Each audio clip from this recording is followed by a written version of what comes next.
ခွဲခန်းတန်ခါဖွင့်တဲ့ချက်နေဖေးဖေးရဲ့နေမှာအပြုံးတွေဝေသွားတယ်မေမေမှာကြားလိုက်တဲ့စကားသမီးလေးကိုဖေးဖေးလက်ကိုအပ်ပေးပါသမီးလေးရဲ့ပထမဆုံးအသက်ရှူတဲ့နဲ့ပွေဖက်ရင်ဆူတောင်းလိုက်တဲ့မေမေချမ်းမှာပါစေ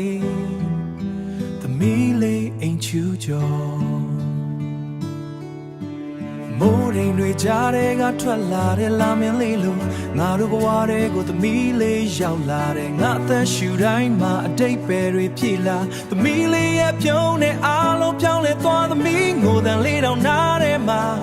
ချစ်စရာကောင်းလောကကြီးဘလောက်ခက်ခဲနေပါစေစိတ်မပူတော့ဘူးသမီးရှိရင်ဖေးဖေးရဲ့အားစိတ်အိမ်ချူကျော်သမီးလေးရဲ့သမီးကအဖေရဲ့အလင်းရောင်မှာဘယ်တော့မှပြောင်းမသွားမဲ့ချစ်ချင်းတွေမင်းတို့ပဲသိထားမဲ့အမြဲတမ်းအိမ်ချူကျော်သမီးလေးရဲ့လောကကြီးဘလောက်ချမ်းသာပါစေသမီးဘေးမှာအဖေအမြဲရှိနေမယ်လမ်းလျှောက်တဲ့စာခြေလမ်းလေးတွေကိုကြည့်ရင်ဝမ်းသာရင်မျက်ရည်တွေတောင်ဝဲလာတယ်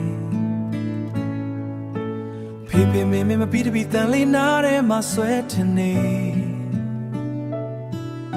ဘဝတစ်လျှောက်လုံးသမီးလေးကိုသာအချစ်တွေပေးပါမယ်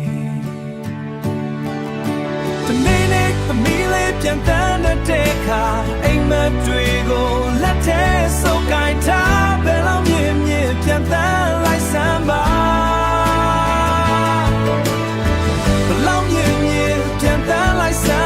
ဒီအဖေနဲ့အမေကအပြုံးတွေနဲ့ကြည်နေမှာ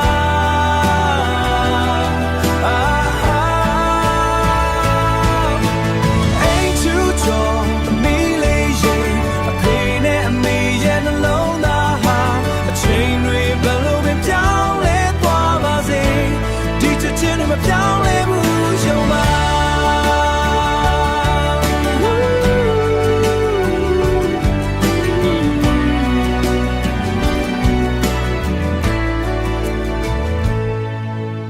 ပြောင်းလဲဘူးယုံမှာသမီးလေးအိမ်ချူချူ